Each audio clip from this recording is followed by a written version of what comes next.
Hi everyone, welcome back to Paracord Planet. We hope everybody had a great Labor Day weekend and hopefully you got to spend it with the people that you do love and care about. We here at Paracord Planet would like to honor everybody in the labor force, and we figured we'd go back to one of the original biggest feats of labor in America, and that of course being the American railroad system. So for this video, we're going to be doing the M4 weave with hopefully a few additions to make it look more like a train track. With that in mind, let's get paracording! So for our project today, we are going to need 10 silver spacers that we have ready to go. And as you can see on the side, they have a spot for the paracord to go in 2 different places. We're also going to be using 550 paracord, and our first color here is walnut, and we're also going to be using silver gray, hopefully to mimic the look of a train track. We're going to be accenting that with some microcord, and we're going to be using white for those accents. We have our jig set up with a 5/8 silver buckle ready to go. We have our lighter, our fid, and some scissors. So the first step in our project today, we are going to be doing a 6-strand core. Now, if you're familiar with the 4-strand core, it is very similar with one extra step, but in case you need a refresher, and thanks to everybody who did comment on our videos, we'll show you how to set it all up. Your first step is you want to find the middle of your paracord, and for the inner strands, we are going to be using this silver gray. And once you find the middle, you want to make a little bite. Take that bite and make a cow hitch on the bottom buckle. Once you have the cow hitch on the bottom, it is time to take those strands, and we're going to be making 2 single strand cow hitches at the top. So we take our right working strand, we're going to put it in the face of our buckle. We're going to take that same strand, we're going to go over top of itself. We're going to take the working end, and we're going to go through the back of our top buckle. And as we start to bring this close to being closed, you will see that we are going to form a loop with the paracord. We're going to take that same working strand and put it through the loop. And if we pull, we can see that we have made a single strand cow hitch at the top. Now we just want to tighten that down a little bit, but you do want to make it just a little bit loose on the knot up top so we can get another cord through there. But that's for a later step. Right now, once you do have the single strand cow hitch, do the same thing to the left side. And you may have seen us do this tip and trick in a previous video, but if you haven't, the way that you can determine where your strand is going to end, whether it's on the outside or the inside, is right here. So if we take this strand and bring it across to the left, we can see that the strand ends on the outside, and so we're just going to follow that. So we're going to bring it over the top and to the left. And since we're going that way, we know that the strand will end on the outside. So let's take that working strand, bring it through the back of our buckle, and we're just going to put it through the loop right now. And as you can see, if you do follow that little tip and trick, they're going to end up on the outside, which is perfect, exactly where we want it. We're going to loosen up that knot just a tiny bit to make sure that we can get another paracord through there. Now it's time to flip our jig over. Once we have our jig flipped over, and before we actually make the next 2 inner core, we want to add our silver spacers. Now the only thing about this is you just have to make sure, so as you can see there are 2 places for your paracord to go. We just want to make sure that we're going in the left side of those holes.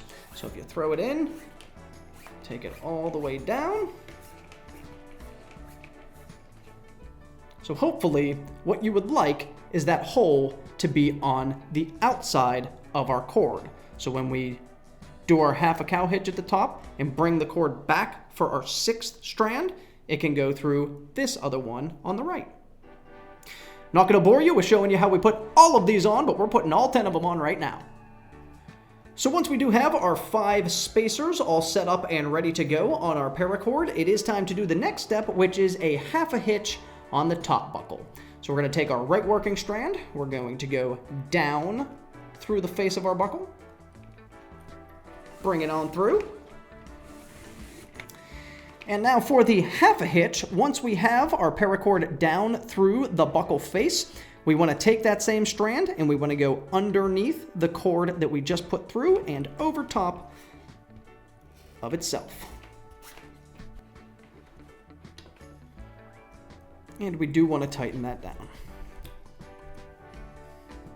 Once we have our half a hitch with our working strand ending on the outside on the right side, we're going to do the exact same thing to the left side. And for our final step, we are going to flip our jig over one last time. We're going to start with our right working strand, and in this case, we do want to bring it up and through the cow hitches that we have at the top, but before we do that, we do want to put it through that outer hole that is on our spacers here. So please give me 2 seconds while I meticulously try and find an easier way to put these in, but we'll probably end up going one by one.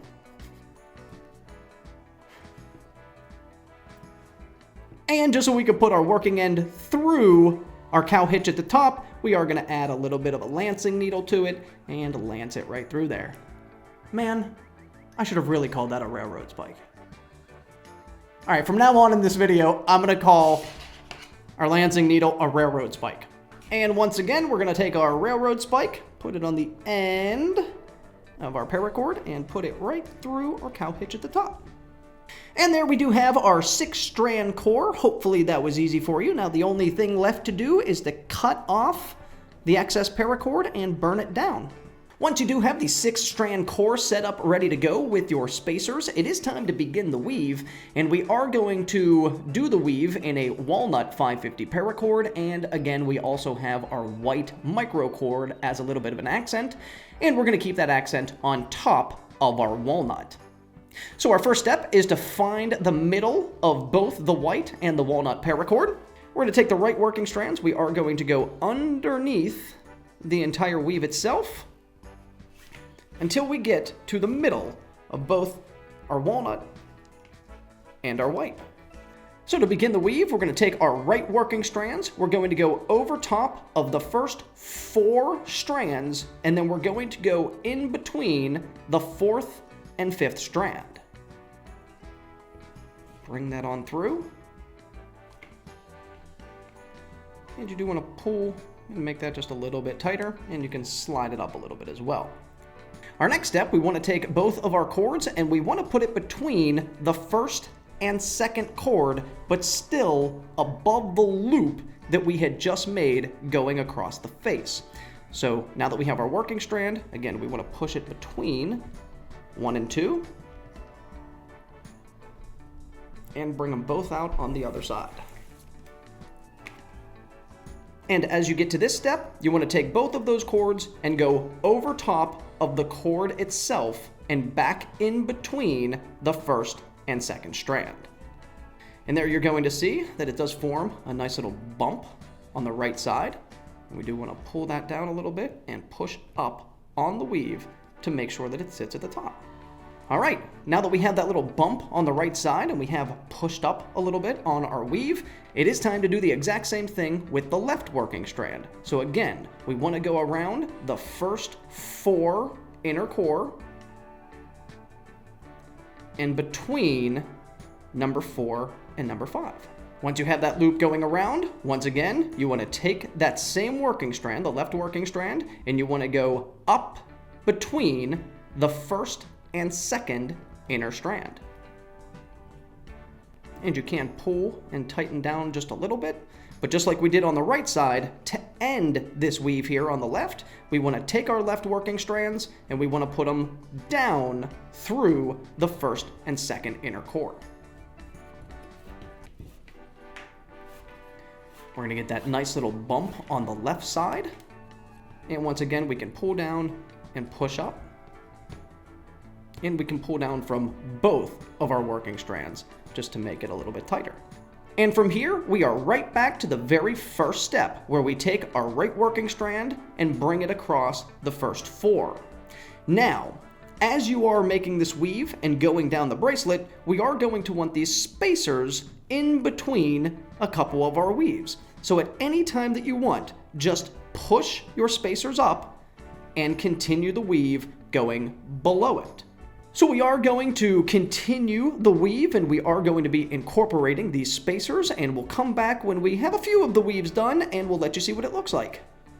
So as you can see, we are 5 passes on the right and the left side, and we have put our spacers in between every second pass. So we have 1, 2 spacer, 1, 2 spacer, and then the one that comes afterwards. We did just do the weave below the spacer to make everything even. And as you can see, it really does look like a train track. It looks very, very cool, with the brown being the wood that would go across, and of course the silver being the tracks themselves.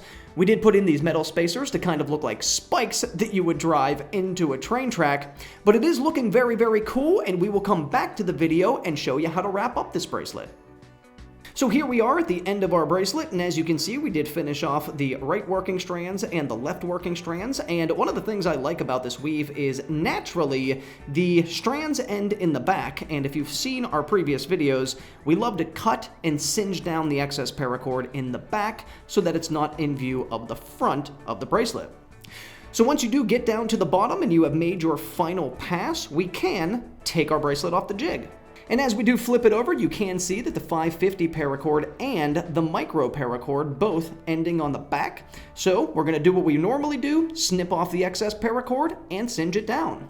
So what I like to do whenever you're burning 550 and micro cord is to kind of put them together and press them together, so when they melt, they kind of melt together, and then we'll roll it over and it should be all attached.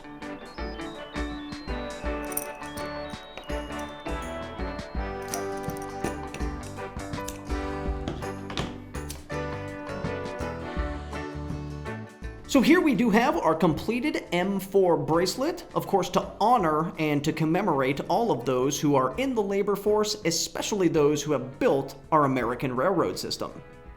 As you can see, I absolutely love the silver that goes down and mimics the actual tracks, while the walnut brown looks gorgeous as the wood that would go across your train tracks. And our little spacers here actually worked out perfectly. We ended up finishing with 2 on the end here. It spaced out perfectly, and I absolutely love this bracelet.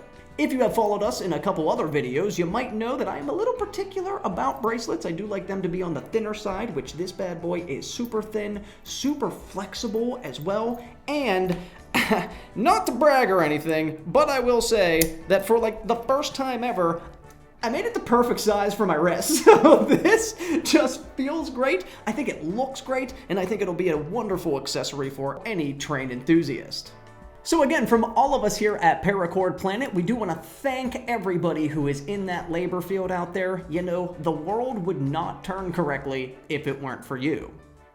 Thank you so much for checking out the video. If it did help you, a like and subscribe is always appreciated. And as always, if you want to see something for a future video, just let us know down in the comments below. Have yourself a great rest of the day. We'll see you on the next video. All aboard! You know, I was gonna make some train and conductor puns, but I didn't want to derail the video.